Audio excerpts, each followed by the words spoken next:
Today we got another car review for you guys, and not a Honda today for the first time, believe it or not. Not just a Honda channel. Today I have sitting in front of me Cole. Cole. Perfect, man. How are you doing today? I'm doing so good. What car you got behind me? 2002 VR6 GTI. VR6 GTI. Very nice, man. How long have you had it for? 5 or 6 months, I'd say. Okay, so it's a somewhat newer car to you. Yeah. Would you say that you have like the basics down? Do you know pretty much the in and out of driving it every day? Driving wise, yeah, but I haven't really dug into the engine very much. Right. So you really haven't had any of those VR6 problems then? Well, I mean, we got a couple engine codes. Just a couple engine codes, but you can ignore them, right? You know, Volkswagen things. Yeah, German things. Yeah. So what mods you got done to it? Right now, I've just got an intake, exhaust, and a quick release wheel. Very nice. Is the and it's lowered. And it is lowered. Okay, it's on springs or coils? It's on coils. Yeah. It's on coils. Yeah. Very nice. And does it have upgraded brakes? I mean, they look. Unless you just spray painted them. I think the last owner probably just spray painted them, but they are Audi brakes, if that makes any difference. Okay, but I think they might come stock with that. Okay, very nice, man. And I also just wanted to ask, because there's the two O's, which isn't the greatest. What's your opinion on why did you get the VR6 over the 1.8, for example? I mean, I think I would have rather the 1.8. Just because upgrading power-wise is so much easier. But the VR6, if you can boost it, it's basically a rocket ship. I mean, for sure. Yeah. It just has this kind of uniqueness to it, too. It definitely does, yeah. I mean, I don't really see many VR6s. Yeah, no, I've only seen a few. Yeah, and they're all like R32s, which is cool. And even the ones that are VR6s, they're normally just Jettas. Yeah. So like getting a GTI VR6, that's pretty... I'd say it's pretty rare. No, absolutely. I completely agree with you, man. Very cool. And we did discuss the VR6. Is it the 12 or the 24 valve? It's the 12 valve. It is the 12 valve? Yeah. Do you know much of a difference between those guys? So the 12 valve, I mean, just besides it's easier to get parts for and they're cheaper, it handles boost better. Oh, does it? Yeah. So it's kind of like the Miata motor. The 1.6 is better for boost. The 1.8 is easier to get parts for. Exactly. Right? Yeah. Okay. Yeah. Very nice, man. And so, you haven't had the car very long. What's some like exterior wise things that you want done to it first? Exterior, I want to get just all the body touched up. I mean, the paint's not the best, and then I want to get the R32 bumpers, side skirts, rims, and tires because it needs to be a little bit wider, and then tint is pretty soon. Tint's very soon. Yes, for sure. I hate when black cars are just like fish bowls. Yeah. Unless it has a roll cage, then it looks sick. Absolutely, you want to show that off, right? Yeah, exactly. It's very nice with tint with like a colorful roll cage. Yeah, that looks so good. Yeah, and it shines through. Absolutely. And what are we looking at for the engine wise? I don't know what you mean by that. Like what mods do you want in the future? Well, it's kind of hard to squeeze power out of these without a turbo, so probably just intake manifold. I don't know. There's not much. Just boost, pretty much. Just boost. Just build for boost. And do you know, is the aftermarket pretty okay with them? Like, I don't know very much about these things. It's harder to find parts that are OEM, but the aftermarket otherwise is decently fine. Very nice. I found quite a few things. That's cool. It's just like this thing's a pretty rare breed. Honestly, the only Golfs I ever see again that are VR6s are R32s, which are most of the time real shitty. Yeah. And or like Passats or Jettas, you know what I mean? Yeah. So this is pretty cool, and it is a manual, correct? Yeah. And is it the 5 or 6 speed? It's the 5-speed. The 24 valve is the only thing that comes in the 6-speed. Very nice. So really? Yes. Okay. Is the gearing longer to accept that, or is it really short like a 6-speed would be? I'd say that the gears are really long, actually. Probably. Of all my cars that I've ever had, probably the longest gears. Very nice. And I mean, what's some previous cars that you have owned in comparison? I had a V6 Mustang and then a G35. G35, yeah. Very nice. So I mean, you have experience with some gearings there. Very nice, man. Well, awesome. Thanks for the interview, man. And how old are you, by the way? 20. 20. Very nice. All right, man. Well, I'll take her for a spin and promise not to bring her back too messed out. Hopefully.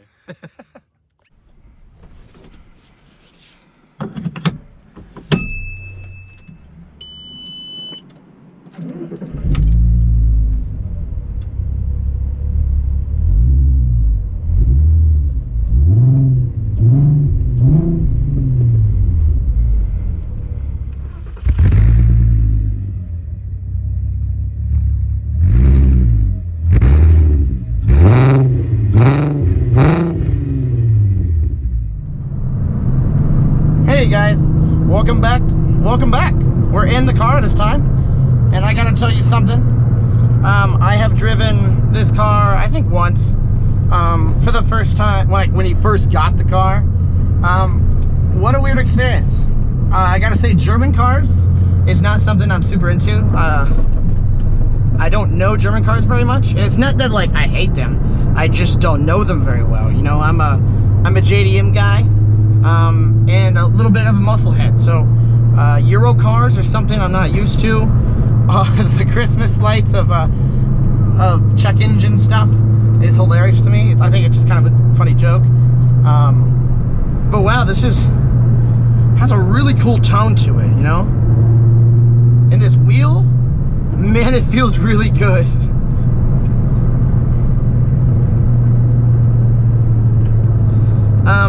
I do not know. I believe this car has around 200 horsepower. It's about the same power as my SI, but the difference is he actually has a thing called torque. That's something I do not have, so it's a very weird feeling. And the VR6 really adds an interesting element to it. If you guys are unaware of what a VR6 is, it's something very interesting, and I'm not sure I could really explain it to its full capacity, but it's basically a hybrid motor, as in not like our typical battery hybrid thing. I mean hybrid as in it mixes V format engines and inline together by making a very slim V, super slim, but it's still organized in a inline order. They did that so that you could have the advantages of having torque like a V engine would have, and having the high revs that an inline motor would have. And honestly, for the most part, they did it pretty well. It doesn't rev as high as like an inline motor would, like an inline 6, because again, it's a VR6, so it has 6 cylinders. It doesn't rev as high as like, let's say, a 2J or something, but that's a different category completely. But it definitely has that torque that a V does. I mean, like, you know, I've driven G35s and 350s and such as that. And I mean, it does have the torque like those motors do.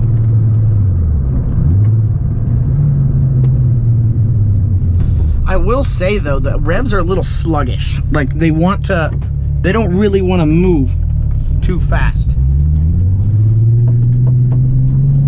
Let's use this torque.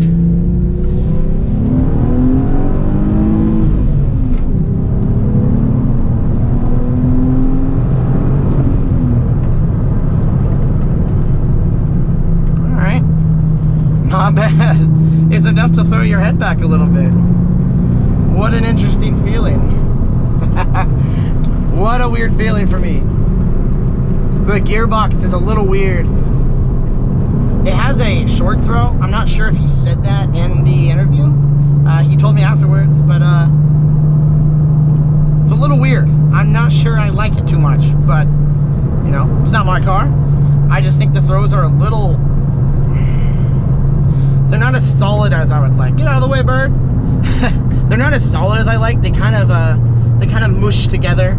It's like the linkages to the transmission isn't as strong. They must be getting kind of worn or something because they're very mushy. I'm not sure if that's the problem of the shifter itself or the cables, or maybe a mix of both. But either way, it's a little screwy there. I cannot see. Sorry guys, one sec.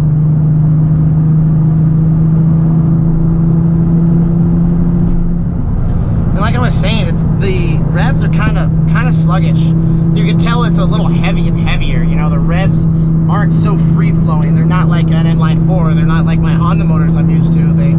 It doesn't fall very fast. It's not super responsive, you know, like I push in the clutch for a downshift and it takes a quick second, kind of hesitates a little bit.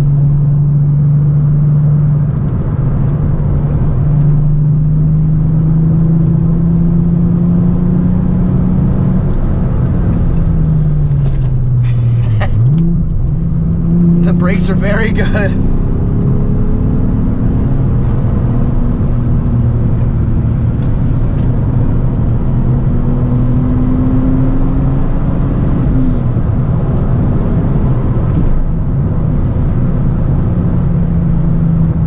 It's very torquey, man. Like the high end power is like you'd expect.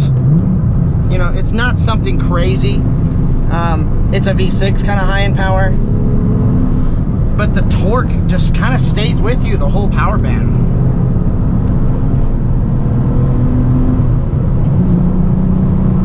Feels very nice. The pedals are nice and big, so they're honestly really nice to use. Let's try a heel toe. I don't know how this will go. Let's see. Okay, heel toe's actually fairly easy. The large pedals, like I said, complement it actually. I thought it would have been too far down, but that actually went pretty well.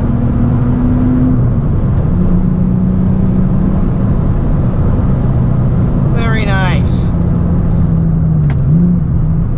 See what I mean? I did that heel toe, but I didn't bury my foot in the pedal enough, so the sluggish little RPMs didn't want to go up as quickly as I would have liked them to. Let's do a quick little pull here.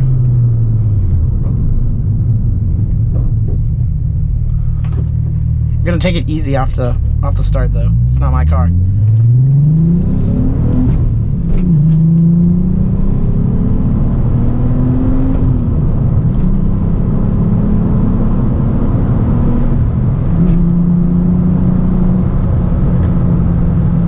Very nice. It's super mellow. Like it's not extremely loud, but it has a nice tone. And you know, I'm gonna be getting you some outside clips of the motor as well, so you get to hear it from the outside, because from the inside it's not too loud. But good car, man. I mean, it's pretty nice, and it needs some work, but it's a project, you know what I mean? It's pretty fun.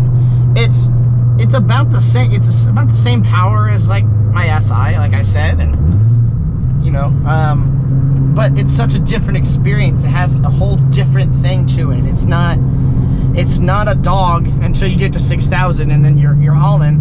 It's hauling and it continues to haul. There's no waiting for the power to come on. It's just there when you need it to be there, and that's extremely nice. And this guy is slow as hell, man. But yeah, man, I hope you guys enjoyed the driving portion. Next up, we're going to be doing the sound clips for it. Hope you guys enjoyed the video. Slap the like button. Tell me what you think about the VR6 Golfs. I'm really interested in the public opinion. I don't really hear much about these. I'm not super involved in that community, but I want to know what the consensus is for these cars. I think they're pretty cool. I think they sound really nice. That's why I'm going to be getting you a sound clip of it. So yeah, dudes, I'll see ya in the next video.